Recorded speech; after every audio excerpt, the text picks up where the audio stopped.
Thanks a lot. And it's really good to see such an overflow crowd.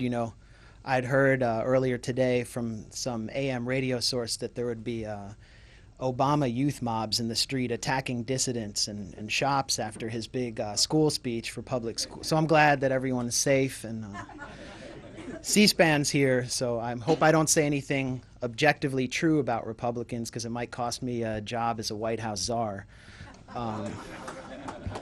Um, but I am going to talk about the movement that took over the Republican Party and shattered it. And a lot of people, the conventional history is that this movement sort of began around Barry Goldwater in his 1964 campaign. And, just from my 6 years of covering this movement and meeting its followers and its leaders, I was able to kind of report on a different history. And I want to get into the history and try to bring it to the present day in 20 to 30 minutes and then get your questions. My history starts with a character named R.J. Rushdoony, who had fled from the Armenian genocide and became a theologian in the United States. He was the descendant of 6 generations of high priests in Armenia, the oldest Christian country in the world. And he decided that humankind had completely fallen after the Armenian genocide, and he needed to develop a new system in the United States, a biblical order that would replace secular government, that would replace the functions of government like schooling or health care with the functions of the church.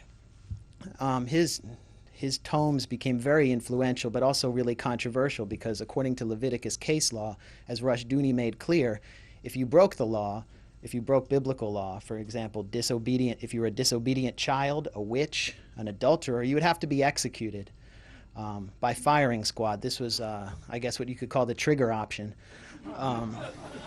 His son, Gary North, who was an economics advisor for Ron Paul, advised stoning because stones are cheaper, so it was a more economic option.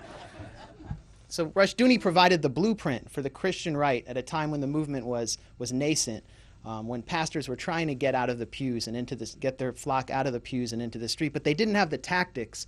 At that time, in the 1960s, many conservative evangelical leaders like Jerry Falwell were focused on the battle to stop integration because their so-called private Christian schools were being integrated. They were really upset about this. And so it took someone named Francis Schaeffer, who was operating a hippie commune in the Swiss Alps, to give them the tactics they needed. Francis Schaeffer is a really fascinating figure. He was a tolerant character who welcomed open lesbians to his commune. Timothy Leary, the acid guru, was a good friend of his who came to lecture at his commune. Schaeffer would lecture on John Cage, Picasso, all these things that were captivating the Jesus freak movement at the time.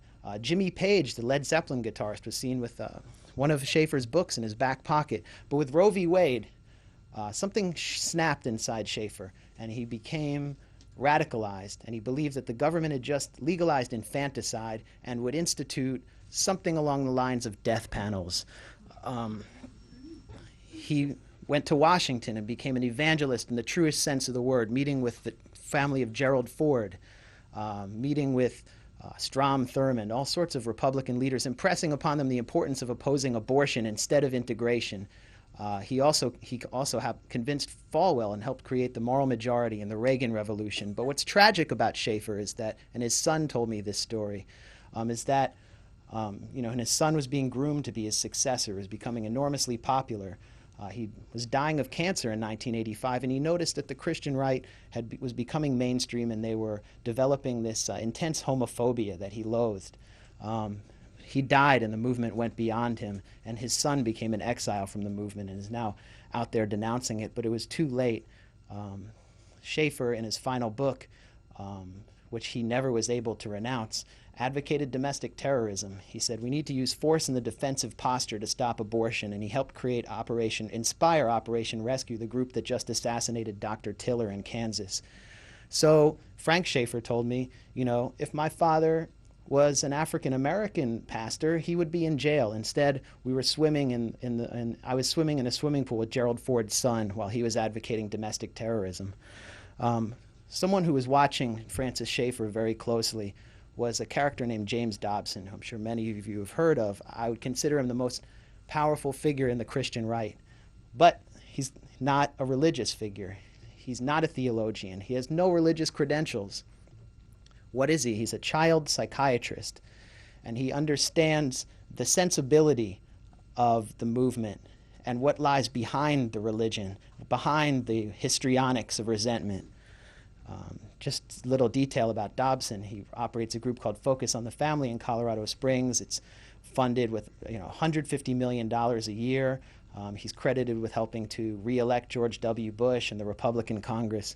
But the most interesting component about Focus on the Family that I discovered, which sort of inspired me to write this book, was the correspondence department, which is so large and handles so many letters and phone calls from average Americans seeking help for just common everyday problems, that it has its own zip code in Colorado Springs. And what happens is when you send in a letter saying my child has a bedwetting problem or whatever, he's gone into gender identity confusion, something like that, you get entered into a database, and then you're suddenly bombarded with political mailings telling you the problem is the homosexual agenda, the problem is liberalism, federal judges.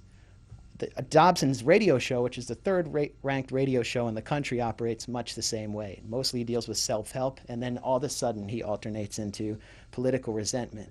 So Dobson understands that behind the right's politics of resentment is a culture of personal crisis, and he has helped cultivate that and make that the sensibility of the movement that controls the Republican Party. Dobson's seed money, his initial fame, came from a book called Dare to Discipline, written in 1970. It's a child-rearing manual that he wrote because he was disgusted by the 1960s, the age of Aquarius, and he blamed Dr. Benjamin Spock, who helped raise me, as the problem. The father of permissiveness, according to Spiro Agnew. Dobson's Dare to Discipline is actually a manual for raising sadomasochists. Just listen to this one quote from Dare to Discipline, if I can remember it. A little bit of pain goes a long way with a small child. The pain should be of sufficient magnitude as to make the child cry. After the crying is done, the child will want to crumple to your breast. He should be welcomed with warm and open arms. What is that? Hitting and loving at the same time. What is that? It's sadomasochism. And Dobson's, this book sold millions. He created a belt-wielding army of millions that became the next radical generation of the Republican Party. I know some of you are laughing, but one of the major inspirations for my book is a psychologist named Erich Fromm, whose hypothesis of his 1941 book, Escape from Freedom, is that those who cannot handle the pressures of freedom in an open society will inevitably turn authoritarian. And Fromm says that sadomasochism is more than a sexual kink. It's actually a political sensibility. It's a kind of phenomenon that's also found in cults. The authoritarian is sadistic in that he wants to attack and hurt those who are perceived to be weaker than him: minorities, homosexuals, immigrants, communists, White House czars. And he is also masochistic in that he needs to bow down and submit himself to the authority and glory of a stronger figure, a strong leader, what Fromm calls a magic helper. And Fromm writes, the reason why a person is bound to a magic helper are in principle the same that we have found at the root of sadomasochistic drives: an inability to stand alone and to fully express his own individual potentialities. This is, the essential thesis of my book, because it's what I found covering the right for 6 years among so many people I met who had personal crises and found transformation and transcendence through the glory of the culture war. One of the people that Dobson was able to find fame through is the serial killer Ted Bundy, who actually was a pioneering Republican operative before he became a serial killer. He pioneered the use of filming the opposition candidate and catching him making